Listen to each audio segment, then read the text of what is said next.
بنو امیہ کا بادشاہ عبد المالک جب ملک شام میں طاعون کی وبا پھیلی تو موت کے ڈر سے گھوڑے پر سوار ہو کر اپنے شہر سے بھاگ نکلا اور ساتھ میں اپنے خاص غلام اور کچھ فوج بھی لے لی، اور وہ طاعون کے ڈر سے اس قدر خائف اور ہراساں تھا کہ زمین پر پاؤں نہیں رکھتا تھا بلکہ گھوڑے کی پشت پر سوتا تھا۔ دوران سفر ایک رات اس کو نیند نہیں آئی تو اس نے اپنے غلام سے کہا کہ تم مجھے کوئی قصہ سناؤ۔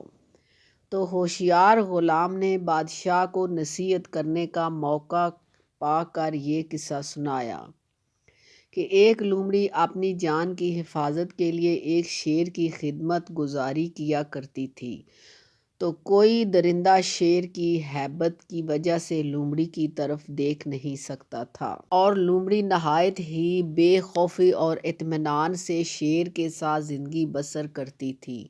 اچانک ایک دن ایک عقاب لومڑی پر جھپٹا اور لومڑی بھاگ کر شیر کے پاس چلی گئی اور شیر نے اس کو اپنی پیٹھ پر بٹھا لیا۔ عقاب دوبارہ جھپٹا اور لومڑی کو شیر کی پیٹھ سے اپنے چنگل میں دبا کر اڑ گیا۔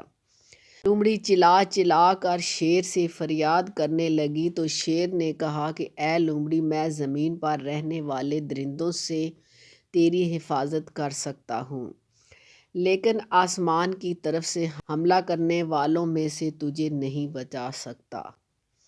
یہ قصہ سن کر عبد المالک بادشاہ کو بڑی عبرت حاصل ہوئی اور اس کی سمجھ میں آ گیا کہ میری فوج ان دشمنوں سے تو میری حفاظت کر سکتی ہے جو زمین پر رہتے ہیں، مگر جو بلائیں اور وبائیں آسمان سے مجھ پر حملہ آور ہوں ان سے مجھ کو نہ میری بادشاہی بچا سکتی ہے اور نہ میرا خزانہ اور نہ میرا لشکر میری حفاظت کر سکتا ہے۔ آسمانی بلاؤں سے بچانے والا تو اللہ کی ذات کے علاوہ کوئی نہیں ہے۔ یہ سوچ کر عبد المالک بادشاہ کے دل سے طاعون کا خوف جاتا رہا اور وہ رضائے الہی پر راضی ہو کر سکون اطمینان کے ساتھ اپنے شاہی محل میں رہنے لگا۔ غریب مزدور کی بیٹی نے کیتلی میں دودھ گرم کیا، اس کا ڈھکن اٹھایا اور ٹھنڈا ہونے کے لیے تھوڑی دیر کے لیے چھوڑ دیا۔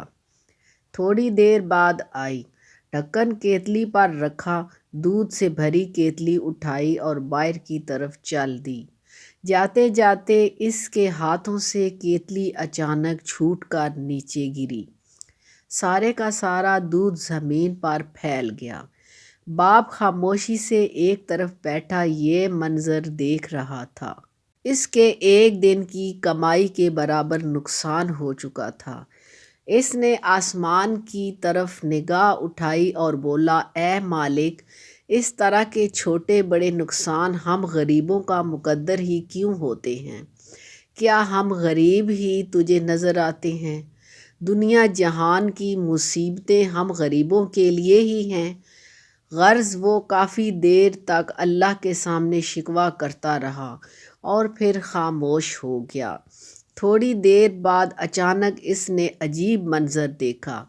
ایک بلی کہیں سے نمودار ہوئی اور اس نے زمین پر پھیلا دودھ چاٹنا شروع کر دیا۔ جب وہ جانے کے لیے مڑی تو ایک دم لڑکھڑائی اور زمین پر گر کر لوٹ پوٹ ہونے لگی۔ وہ بھاگ کر پہنچا لیکن اس کے پہنچنے سے پہلے ہی بلی کی موت ہو گئی۔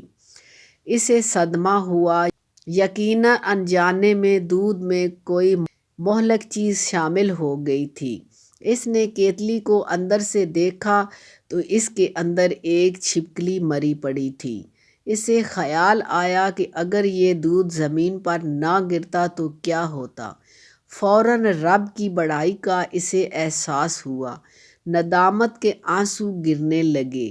وہ بیٹھے بیٹھے زمین پر سجدہ ریز ہو گیا، یا اللہ معاف کر دینا، یا اللہ معاف کر دینا کا ورد کرنے لگا۔